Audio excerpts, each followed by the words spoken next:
Assalamualaikum warahmatullahi wabarakatuh. Kembali berjumpa dengan saya Hirs bin Arif dari Forum News Network.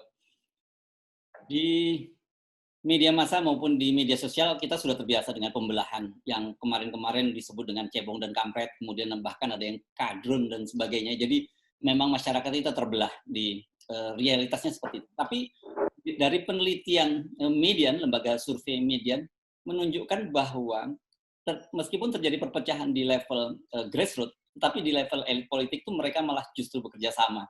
Dalam banyak pilkada, itu yang tadinya kita pahami sebagai kelompok 01 dan 02 itu malah bergabung menjadi mengusung dalam satu kandidat. Nah, saya akan mengajak Anda ngobrol dengan Riko Marbun, seorang peneliti dari Median. Assalamualaikum, Bung Riko.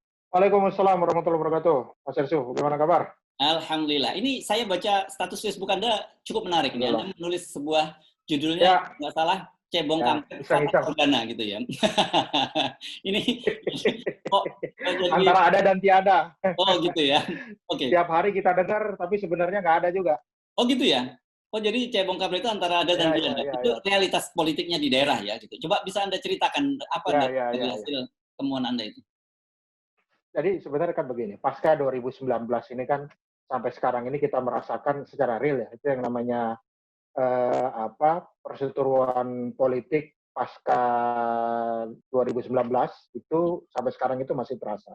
Itu terasa, contoh paling sederhana itu pada saat misalnya Pak Anies Baswedan itu, ini kalau kita bicara situasi konteks yang lebih kontemporer ya, waktu Pak Anies Baswedan itu mengeluarkan kebijakan tentang PSBB. Diskusi tentang PSBB di Jakarta itu sangat kental nuansa politisnya. Jadi diskusi kesehatannya, diskusi public health-nya itu sedikit sekali, tapi semuanya itu langsung masuk dalam konteks baik di level elit maupun di level grassroots.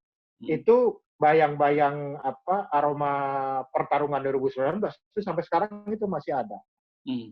Nah, kemudian kita tahu juga begitu ya, sekarang ini awal bulan September lalu itu selesai pendaftaran para kandidat pasangan untuk bertarung di Pilkada 2020 ini ya. Yang kita belum tahu apakah benar jadi pada bulan Desember ini atau akan diundur lagi, itu kita nggak tahu ya. Semua sudah mendaftar, kemudian masuklah masuklah daftar pasangan-pasangan itu. Nah, saya dan tim begitu ya, kami di tim Median itu kemudian mencoba per tanggal 16 September. Per tanggal 16 September kami coba melakukan entry data. Kami analisa lah data semua masuk itu. Jadi artinya data ini berasal dari KPU, jadi semua terbuka, bukan cuma saya bisa lihat. Semua di Republik ini bisa buka. Nah, kalau sempat ya coba aja tuh 750 entry data itu di entry satu-satu dilihat. Nah, tadinya saya berpikir itu begini, karena situasi pembelahan yang ada di masyarakat kita itu sangat kuat, maka saya tadinya berharap itu akan ada pola yang sama juga di level grassroots. Berarti mantan pendukung 01 yang dikenal dengan nama cebongers, begitu ya. Kemudian mantan pendukung 02 yang dikenal dengan nama kampreters, begitu ya. Itu partai-partai yang ada di atasnya itu harusnya seperti seperti kucing dan tikus begitu, atau seperti kucing dan anjing gitu. Mohon maaf ini cuma sekedar analogi aja. Harusnya itu mereka berantem, itu menjauh lah begitu, atau minyak dan air tidak bisa bersatu. Kami entry lah satu-satu itu, kemudian kami lihat datanya. Memang sampai tanggal 16 September itu belum 100%, tapi sudah 99% masuk Berapa semua. itu total? Ternyata kami mendapatkan total itu 269. Sisa satu daerah sebenarnya yang belum masuk itu, yaitu daerah Mamuju ya. Sama ada perubahan di daerah baru itu kalau saya tidak salah track. Tapi kan itu artinya sudah 99% data itu sudah masuk. Kami entry satu-satu. Kami berharap tadinya itu mantan pendukung 01 itu kan ada di situ, ada Nasdem, ada Golkar, ada PDIP begitu kan, ada PKB begitu ya, ada P3 begitu. Kemudian mantan pendukung 02 itu ada Gerindra, ada Demokrat, ada PAN, ada PKS. Nah itu harusnya kan kalau kita saksikan pertarungan hari ke hari itu ya, itu saling baku hantam ya, Adrun versus komunis dan lain sebagainya saling baku hantam. Ternyata di sini mesra-mesra aja tuh. Ini saya mesra aja begitu ya. Jadi saya ambil contoh begini ya. Ini saya langsung rangkum saja. Mungkin nanti bisa bisa ditampilkan sendiri matriks koalisi Pilkada 2020.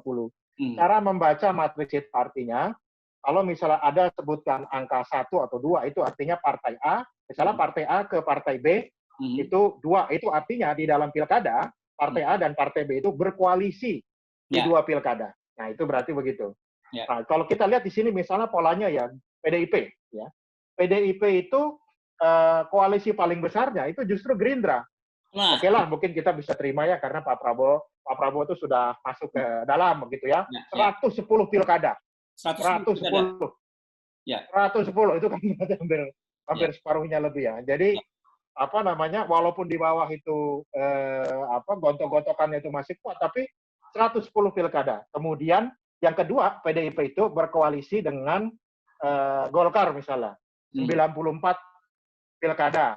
Masuk akal itu ya. Masuk akal itulah ya. Dengan Golkar kan. Ya. Nasdem 83 pilkada. Dengan? Begitu ya. Dengan Demokrat, ini dengan Demokrat baru agak mulai aneh nih. 83 juga. Dan yang lebih aneh lagi sebenarnya kalau menurut saya ya, karena situasinya ini kan sebagian besar pendukung partai politik ini hardliner nih. Dengan PKS itu 67. Stop. Pilkada. Ini PDIP berkoalisi dengan PKS di 67 pilkada. Ya. 67 pilkada. 67. Ini datanya dari KPU, jadi bukan dari saya, bukan survei, ini cuma klik aja. Jadi ada 67 pilkada di mana mereka itu duduk bersama gitu ya, bermesra-mesraan begitu ya.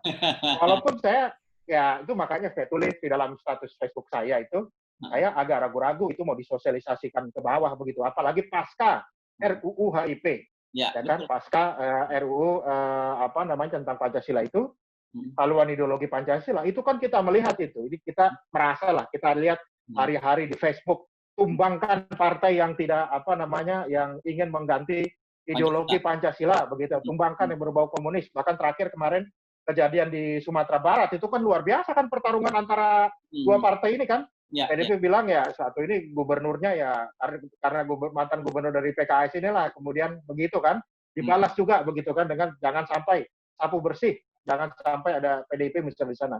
Tapi di pilkada ini ternyata saling sayang-sayangan begitu ya. Ya berkoalisi begitu. Berkoalisi, bekerja sama, sehingga itulah yang saya katakan fata morgana begitu. Jadi ada di hadapan mata kita ini, wah ini kayak kita ngelihat air banyak begitu ya di tengah gurun pasir, kenyataannya itu nggak ada gitu. Jadi ini ada beberapa sisi yang menurut saya perlu kita diskusikan lebih mendalam. Jangan sampai jadi situasi pembelahan ini kemudian dipertahankan oleh masing-masing partai untuk menjaga konstituennya sendiri-sendiri, begitu ya. Sementara di atas itu sebenarnya kerjasama itu biasa saja. Harusnya yang harus dikomunikasikan itu kerjasama ini memang dari awalnya biasa-biasa saja. Supaya apa? Supaya rakyat juga yang di bawah itu merasa biasa-biasa saja juga. Ya kan kita kan nggak ingin melihat misalnya situasi di Indonesia ini berubah seperti situasi di Amerika. Itu luar biasa kan kalau kita melihat di Amerika Serikat itu, negara sebesar itu, sekaya itu, sekokoh itu begitu ya. Sekarang di Israel kalau bisa kita katakan tuh di ujung perang sipil lah, hari-hari itu antar kelompok masyarakat itu sering curiga. Bahkan di Indonesia ini kita nggak pernah ngelihat milisi di lapangan, di jalan begitu ya. Di Amerika Serikat itu kita bisa lihat sekarang ini ada namanya milisi. Jadi saking tidak amannya begitu ya situasi konflik antara kulit hitam dengan polisi pada saat itu, saking tidak amannya masyarakat akhirnya bawa senjata sendiri-sendiri, bawa senjata otomatis begitu, kayak tentara patroli di RT RW-nya masing-masing. Nah itu kan kita nggak kepingin itu terjadi di Indonesia. Oke. Ini perlu diuji nanti ketika bagaimanapun meskipun ada pembatasan, tetap ada pengumpulan massa ya. Apakah kita nanti bisa melihat partai-partai yang tadinya pendukung saling gontok-gontokan itu bisa bergandeng tangan ketika di level daerah? Ya kalau kita melihat kenyataan pilkada itu, kenyataannya kan demikian begitu ya. Jadi nggak mungkin dong kalau sudah kampanye kan pasti saling susun tim ses, buat baliho bersama, buat tim ses bersama, berbagi logistik bersama, begitu kan? Makan sepiring berdua atau berlima, gitu kan? Sama-sama ya nggak mungkin diem-dieman kan gitu. Ya.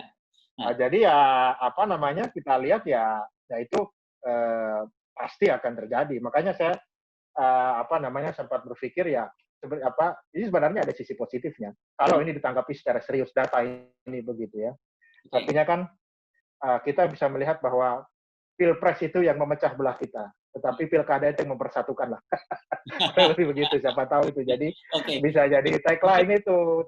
Jadi jangan pura-pura tidak kenal. Ya. Sering-seringlah pilkada, tapi jangan terlalu sering-sering pilpres gitu. Ya, ya begitu pilpres kali aja cukup. Oke, tapi yang mungkin saya coba melihat dari angle yang berbeda gitu, Bung Riko. Jadi sebenarnya satu yang kita bisa lihat bahwa terjadi aspirasi yang berbeda antara grassroots dengan para elit politik. Yang kedua, jangan-jangan elit politik ini terlalu malah menggunakan pembelahan yang dalam di masyarakat untuk kepentingan politik mereka sendiri.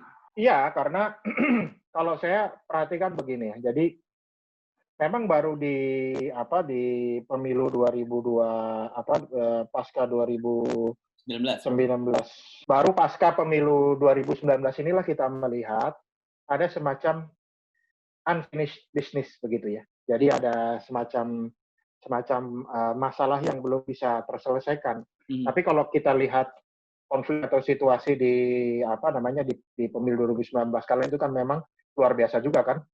Artinya demonstrasinya, korban meninggalnya, orang-orang yang ditahan orang-orang yang ditahan menjadi korban saling kompetisi politik antar pasangan itu kan sampai sekarang juga masih banyak begitu. Nah, jadi baru pasca 2019 lah itu kan bisa kita lihat setahun, bahkan belum ada setahun setelah pilpres itu usai, tiba-tiba orang sudah bicara semua di 2024 begitu. Dan situasi ini kemudian ini bukan dimulai oleh grassroots loh, bukan. Situasi ini justru dimulai dari elit. Kan kita ingat kalau kita flashback agak jauh ke belakang setelah 2019 itu, maka kita bisa lihat misalnya kontroversi misalnya antara Nasdem dengan PDIP misalnya, ya kan? Yang menyarankan kalau bisa mau mendukung tokoh-tokoh seperti Anies Baswedan, Ridwan Kamil dan lain sebagainya. Itu seingat saya malah saya lupa ya apakah Pak Jokowi itu sudah dilantik atau belum gitu. Kalau nggak salah itu belum resmi dilantik untuk periode kedua. Ya, belum dilantik kan? Belum dilantik. Nah, itu situasi itu kan kemudian mendapat tanggapan langsung dari Pak Jokowi, ya kan? Yang waktu itu mengeluarkan statement, PDIP juga mengeluarkan statement. Nah, begitu juga itu diikuti oleh partai-partai yang lain. Jadi situasi yang kita lihat di grassroots ini itu memang bukan diprovokatori, tapi memang katalisnya itu adalah memang elit-elit yang ada di atas. Jadi buzzer ini, kalau kita bilang buzzer, katakanlah buzzer ya. Buzzer atau relawan ini, ada buzzer yang memang profesional, bayaran begitu ya. Ada buzzer yang karena hati nurani kan begitu. Dan memang relawan, memang dia kerjanya begitu, nggak disuruh juga dia committed di situ begitu ya. Nah, bisa kita lihat ini pertarungan yang ada di media sosial yang kita saksikan sekarang itu memang tidak diredam karena saya melihat begitu ya, tokoh-tokoh nasional yang ada di atas, termasuk partai-partai politik, itu mempertahankan situasi itu karena memang itu ada kepentingannya untuk grand prize-nya 2024 karena pilpres pilek itu kan grand prize. Kalau pilkada ini kan kecil-kecil begitu ya. Jadi at some point saya melihat situasi itu terus bertahan karena memang situasi elitnya itu terus bergolak begitu. Ya. Oke, tapi sebelum ke 2024 ya, saya akan kembali lagi ke pilkada tadi. Kalau menurut apakah media sudah sampai menelisik sebenarnya apa yang menjadi dasar utama pertimbangan koalisi di level di tingkat pilkada itu? Jadi begini, ini saya melihatnya mungkin agak general dulu ya. Di tengah-tengah itu kita merasakan sekarang ini, apalagi di tengah situasi COVID ya, seperti sekarang ini, kita merasakan itu ada beberapa tren yang itu tidak bisa kita pungkiri. satu misalnya tren digital. Jadi kan kita seperti pertemuan kita aja nih Mas, alhamdulillah juga kan memang ada ada konsekuensi positifnya juga, kita dipacu untuk sama-sama melebur dalam situasi dalam menggunakan teknik komunikasi digital ini. Peralatan itu juga demikian. Nah, kemudian media sosial itu ada di mana-mana. Jadi itu kita lihat satu itu. Yang kedua kita melihat juga ya kalau bicara kelompok milenial ya itu bisa 50, angkanya beda-beda. Lebih dari 50 sampai 60% itu yang akan menguasai yang menjadi konstituen utama dari semua pihak lah, mau partai politik, mau kandidat. Artinya di satu sisi ini ada tren progresif. Ya, ini semua tren progresif semua nih, tren digital, anak muda, egaliter dan lain sebagainya. Tapi sebenarnya saya memperhatikan juga pasca 2019, termasuk di dalamnya adalah pilkada ini, itu sebenarnya ada satu tren juga yang ini kesannya kontradiktif, tapi pada saat yang bersamaan itu juga terjadi. Itu ada namanya tren konservatisme politik lah, saya katakanlah begitu. Tren konservatisme politik, tren status quo, tren oligarki, tren dinasti, begitu ya.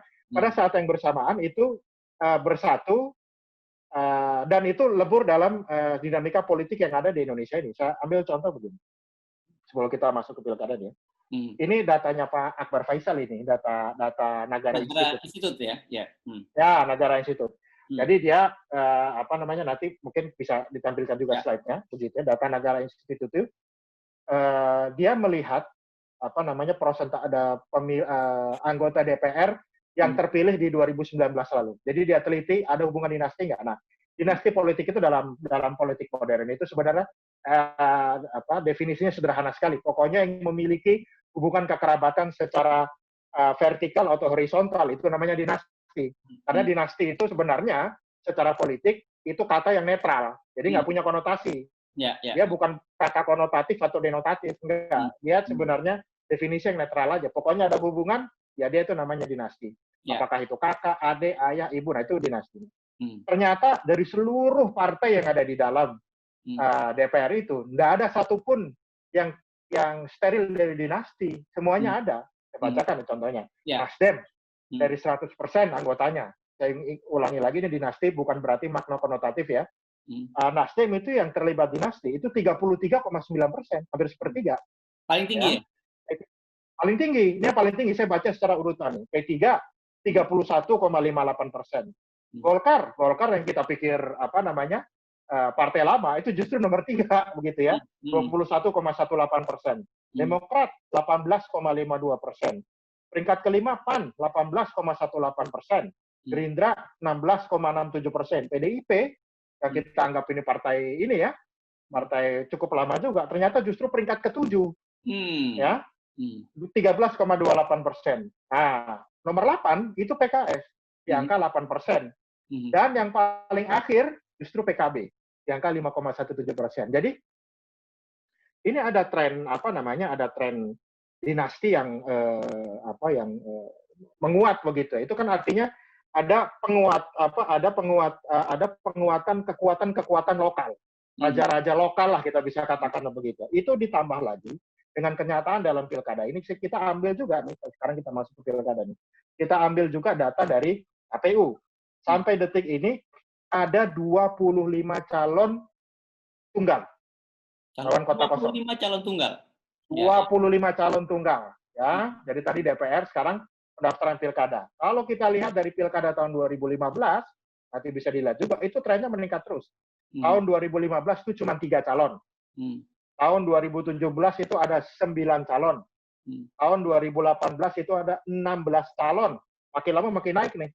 2018, 16 calon. Tahun 2020, itu 25 calon. Jadi kalau dari 2015 3 ke 2020 itu ada 25, itu kan berarti 800%. 8 kali lipat peningkatannya. Calon jadi tunggal. Calon tunggal. Nah, jadi maksud saya itu begini, sebelum kita bicara, ini ada hubungannya dengan pembelahan yang tadi kita bicarakan ya. Jadi menurut saya ya, daripada kita itu bicara tentang dinastinya, daripada kita bicara tentang hubungan kekerabatannya, begitu ya, dia dekat dengan siapa dan lain sebagainya, demi masa depan demokrasi di Indonesia, lebih baik sebenarnya ya, yang harus kita ambil angle-nya sekarang ini, kita sebagai kekuatan demokrasi, apakah itu pengamat, apakah itu lembaga survei, atau bahkan partai politik. Menurut saya, dan ini penting juga ya, ada satu aturan main, lebih baik kita fokus merubah satu aturan main, yaitu meningkatkan partisipasi politik. Caranya bagaimana? Rubah peraturan itu. Rubah peraturannya itu adalah persyaratan untuk memajukan kandidat, itu diturunkan. Ya. Diturunkan. Sekarang kan ada 20%. Nah, kalau 20% ini, membuat, begitu ya, membuat raja-raja kecil itu makin berkuasa, sehingga dia tapi itu loh, itu fact of life membuat dia gitu ya. Jadi ada semacam kartel lokal politik. gitu ya. Jadi ini susah ditembus oleh pihak-pihak lain yang mungkin duitnya nggak terlalu banyak macam kita berdua inilah. Dan susah itu. Dan kecenderungannya juga itu kan di tingkat nasional kemarin dengan termasuk juga di tingkat nasional. Ya. Situasi pembelahan ini kan juga terjadi karena pasangan itu akhirnya terpaksa itu harus cuma 2 begitu kan. Ya. Anda bayangkan kalau misalnya pasangan lebih dari 2, ini kan situasi ini tidak akan terjadi begitu loh. Jadi ini hal gitu ya. Jadi penyakit utamanya sebenarnya di situ ya. Penyakit utamanya di situ. Ambang batas itu, ambang batas di tingkat daerah, ambang batas di tingkat pusat. Ya memang dulu pada saat pembuatan undang-undang ini memang itu kan dirancang logikanya kan untuk untuk memperkuat kerjasama antar partai politik dan lain sebagainya lah. Tapi pada akhirnya kan kita bisa melihat bahwa situasi itu kemudian justru dipergunakan untuk menghambat satu tujuan utama dari pemilu, regenerasi politik, ya kan? Regenerasi politik ini justru yang terhambat dengan adanya peraturan ini begitu. Oke, Bung Riko, kalau lihat peta pilkada tadi, bisa nggak kita memprediksi kecenderungan dari tahun 2024 pada Pilpres? Kalau kita sebenarnya, kalau saya melihat sih ini ada semacam pemanasan lah begitu ya. Ada semacam pemanasan walaupun ini tidak terlalu tidak terlalu benar begitu ya. Tetapi yang paling kuat ini sebenarnya saya melihat ada kecenderungan misalnya PDIP dengan Gerindra ya. Itu poinnya ini kan ya. Ya, itu PDIP dengan Gerindra nih. Itu bukan hanya secara quantity, tapi juga bisa kita lihat secara kualitas. Ya, kalau quantity kan banyak-banyakan tuh.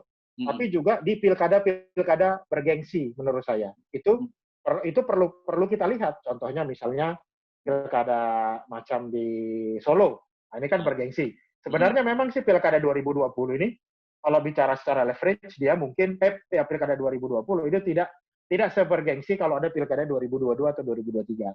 Nah, karena 2022 2023 itu kalau nanti ada pilkada tidak digabung dengan 2024. Artinya kan ada pilkada provinsi Jakarta, itu kan gila tuh. Provinsi Jawa Barat, Jawa Tengah, Jawa Timur. Nah, itu top lah itu ya, pilkada-pilkada top itu. Nah, kalau sekarang kan ini nggak ada. Tapi sekarang ini kita punya pilkada yang isinya orang-orang top begitu ya. Orang-orang top itu siapa ya? Anaknya presiden, ya, mantunya presiden, kemudian jangan lupa juga anaknya wakil presiden di 3 tempat. Iya. Jadi kita lihat ada kita lihat ada. Kalau ngomongin wakil presiden itu. Oh iya. Bisa, Mas Herdi. Tapi hati-hati loh, diam-diam Pak Kiai Ma'ruf ini diam-diam jadi wapres loh. Iya. Jangan-jangan ini diam lagi, tahu-tahu nanti nyalon jadi presiden, kita nggak tahu. Iya. Oke, jadi jadi jangan anggap enteng ini. Ya, yang Anda lihat kalau dari sisi pola di pilkada tadi yang paling konsisten dengan di level nasional antara PDI dan Gerindra. Itu yang paling PDIP dan PDIP dan Gerindra. Jadi kalau Golkar, kemudian Nasdem dan sebagainya belum terlampau kelihatan pola yang bagus. Kurang terlalu ini ya. Kita sih memang mendengar banyak gosipnya, tetapi itu tidak terlihat kerjasamanya terlalu kuat begitu ya. Tidak terlihat terlalu kuat begitu. Ya. Nah, memang yang perlu kita lihat ini saya memang kenapa PDIP Gerindra ini karena sepertinya di beberapa tempat yang di mana itu ada simbol PDIP yang kuat, semacam di Solo, macam di Medan begitu ya. Itu tiket itu kan diberikan oleh partainya Pak Prabowo ini kan apa namanya lancar lah begitu maksud saya. Ya. Lancar begitu kan. Nah, jadi kan itu bisa tanpa kelihatan dari sekarang. syarat apapun gitu ya, misalnya konsesi harus Iya, dari Gerindra. ya konsesi begitu. Jadi ya saya bisa membayangkan kalau misalnya, apalagi sampai sekarang ini Pak Prabowo kan di survei-survei masih nomor 1 nih, Pilpres ya. Saya membayangkan kalau misalnya apakah Prabowo Puan itu memang itu istilahnya bukan utopia begitu ya. Itu mungkin aja terjadi begitu. Ya. Nah, tentu saja ini kalau kita bicara tentang PDIP dan Gerindra, kita bicara Prabowo dan Puan ini satu tadi kalau dari Pak Prabowo kelihatannya ini penasaran masih belum selesai juga rasa penasarannya Pak Prabowo. Kalau sampai ini akan jadi yang keempat gitu ya. Kemudian sementara dari sisi Bu Mega tentu berkepentingan untuk meneruskan yang kita sebut sebagai tadi dengan konotasi yang tetap netral politik dinasti tadi ya. Nah, di luar mereka ini, apakah kemudian kita masih relevan kita menyebut nama-nama seperti Anies Baswedan yang sekarang ini kan dianggap paling kuat. Kalau kita tahu padahal kan dia masa jabatannya akan berakhir pada tahun 2002 gitu. Dan bisa jadi setelah itu kalau kemudian tidak ada dia bisa menghilang juga kalau ternyata misalnya pilkada tidak dilaksanakan. Ya, jadi kalau saya melihat ini memang jadi gini, kalau pilkada sebelum 2019 itu, ini kan ada beberapa track, ada beberapa jalur menuju kepemimpinan nasional nih, ya kan? Ada jalur pimpinan ormas, begitu ya. Ada jalur militer, begitu. Kemudian ada jalur pimpinan-pimpinan parpol. Nah, barulah pas dengan kehadiran Pak Jokowi ini ada jalur namanya kepala daerah lah, begitu, ya kan? Ada jalur kepala daerah dan itu bertahan sampai sekarang. Jadi saya melihat ini misalnya kita melihat juga di data-data survei itu kan ada semacam dominasi lah ya, dominasi kandidat-kandidat yang berlatar belakang kepala daerah. Itulah kenapa misalnya kita mendengar nama seperti Anies Baswedan, nama seperti Ganjar Pranowo, nama seperti Ridwan Kamil, nama seperti Tri Risma hari ini, begitu kan? Nama seperti kalau Ibu Khofifah sih mungkin nggak terlalu, tapi bisa juga kita masukkan ya. Nah itu nama-nama itu kan kemudian masuk begitu. Di luar ada nama-nama lagi mantan capres cawapres 2019. Nah itu nama-nama itu juga beredar kan. Disitulah kemudian bisa kita masukkan orang seperti Pak Prabowo, Sandiaga Uno dan lain sebagainya. Nah, tapi posisi daerah ini itu memang sangat penting, apalagi di situasi COVID seperti sekarang.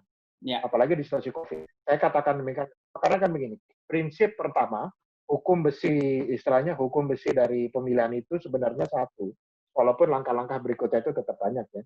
Itu yang namanya popularitas. Tingkat pengenalan. Artinya makin sering orang itu show, begitu ya, show dalam tanda kutip ya, maka makin terikatlah rakyat dengan dia, begitu. Nah, Anda bayangkan kalau situasi kepala daerah, situasi krisis, ya kan? Artinya itu akan ada exposure media, baik secara rancangan maupun sukarela, itu gubernur itu luar biasa. Hari-hari itu kan bakal ditanya. Ya ditanya oleh media, ya ditanya oleh rakyatnya, begitu ya. Jadi memang itu menjadi menarik. Nah, memang nanti jadi tanda tanya. 2022 ini. Pertanyaan terakhir berkaitan dengan topik kita tadi sejak awal, apakah dengan peta pilkada ini kita bisa membayangkan bahwa Pilpres 2024 nanti suasananya berbeda, tidak terjadi lagi pembelahan seperti pada 2019? Yang saya curiga seperti yang saya tulis dalam status saya, sebagian, saya tidak bilang semuanya, tapi saya menangkap ada gejala situasi konsolidasi dan hubungan saling rangkul antara elit beda partai ini, itu seperti ditutupi dari basisnya masing-masing. Jadi tidak ada yang mau secara terbuka menyatakan, oh ya, saya kerjasama sama mantan pendukungnya Pak Prabowo. Oh ya, saya memang betul partai kita ini kerjasama dan mendukung partai politik PDIP misalnya begitu ya. Saya misalnya dari partai PKS misalnya, saya mendukung kandidat yang berasal dari partai PDIP atau kita bisa kerjasama. Itu tidak pernah diakui secara terbuka.